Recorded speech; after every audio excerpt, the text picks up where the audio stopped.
Hi hello welcome to post 360. నేను మీ మురళీ రాపల్లి. ఒకటే సంవత్సరం సమయం ఉంది. అయినా కూడా కూటమి కక్కుర్తి తారాస్థాయికి చేరింది. వైజాగ్ మేయర్ ఎలక్షన్స్ ఎంత మందిని ప్రలోభ పెట్టారు. కేరళ వెళ్ళారు, వేరే వేరే ప్రాంతాలకు వెళ్ళారు. వైఎస్ఆర్సిపి కార్పొరేటర్స్ ఎక్కడెక్కడ ఉన్నారో ఆ ప్రదేశాలందరికి వెళ్ళారు, అడుక్కున్నారు. కేరళ పోలీసులు సహాయం తీసుకున్నారు. చివరికి భయపెట్టి అర్ధరాత్రి ఇంటికెళ్ళి భయపెట్టారు, కొట్టారు. ప్రత్యేక విమానాలు ఏర్పాటు చేశారు, ప్రత్యేకమైనటువంటి హెలికాప్టర్లు ఏర్పాటు చేశారు. ఎట్టి పరిస్థితుల్లో కూటమికే ఓటేయాలని ప్రలోభ పెట్టారు. చివరికి అడ్డదారిలో వైజాగ్ మేయర్ పదవిని దక్కించుకున్నారు. అసలు ఆఫ్టర్ ఆల్ ఒకే ఒక సంవత్సరం ఉంది దానికి పదవీ కాలం. అయినా కూడా అవిశ్వాస తీర్మానం పెట్టి మరీ అందరినీ బంధించి, నిర్బంధించి, వేధించి, వెంటాడి, భయపెట్టి మరీ మేయర్ పదవిని దక్కించుకున్నారు. ఇది మొదటిసారి కాదు, తిరుపతిలో కూడా ఇలాగే జరిగింది. ఆ తర్వాత మొన్న రాప్తాడు, యనమలలో కూడా ఇలాగే జరిగింది.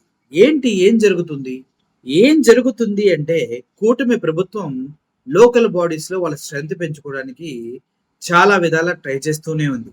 తిరుపతిలో అయితే డిప్యూటీ మేయర్కే కిడ్నాప్లు చేసినంత పని చేసింది. ఇప్పుడేమో డైరెక్ట్ గా భయపెట్టి వైఎస్ఆర్సిపి క్యాంప్ ఎక్కడైతే కేరళలో ఏర్పాటు చేశారో అక్కడికి వెళ్ళి వారందరినీ అర్ధరాత్రి పోలీసుల సహాయంతో లోకల్ ఎమ్మెల్యేలు, ఎంపీలు అందరూ కలిసి వెళ్ళి అక్కడ ఉన్నటువంటి కార్పొరేటర్ల పైన దాడి చేసి రమ్మని బెదిరించడం జరిగింది. కేరళ వెళ్ళినటువంటి టీడీపీ నాయకులు అండ్ పోలీసుల యొక్క సీసీ ఫుటేజ్ మీకు చూపిస్తున్నా, చూడండి.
చూశారు కదా ఎంత దిగజారుడు రాజకీయాలు చేస్తున్నారో కూటమి వారు.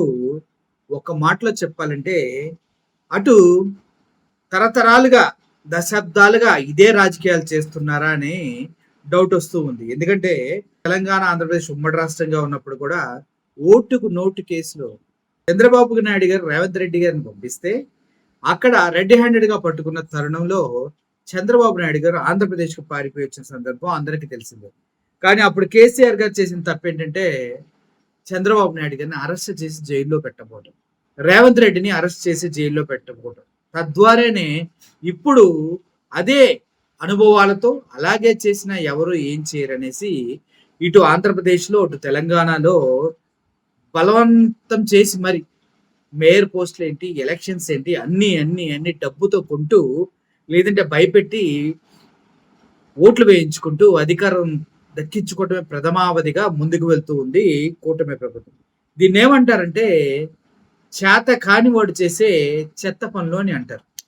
బలం ఉంటే పోటీ పడి నెక్కుతారు, బలం లేనోడే అడ్డదారులు తొక్కుతాడు. దీన్ని బట్టి మీకు అర్థం అవ్వాల్సింది ఏంటంటే కూటమి ప్రభుత్వం దిగజారుడు రాజకీయాలు చేస్తుంది అనే స్పష్టమైనటువంటి అభిప్రాయం. సో ఏదేమైనప్పటికీ కూటమి ప్రస్తుతానికి 1 సంవత్సరానికి వైజాగ్ కి మేయర్ గా వాళ్ళ క్యాండిడేట్ ని నిలబెట్టింది. అయితే ఈ తరుణంలో బీసీ మహిళని దించేస్తూ బీసీలకు జరిగిన అన్యాయాన్ని బీసీ సంఘాలు మొత్తం తీవ్ర స్థాయిలో వ్యతిరేకిస్తున్నాయి. ఎందుకంటే వైజాగ్ మేయర్ ని బీసీగా పెట్టిన ఘనత జగన్మోహన్ రెడ్డి గారిది.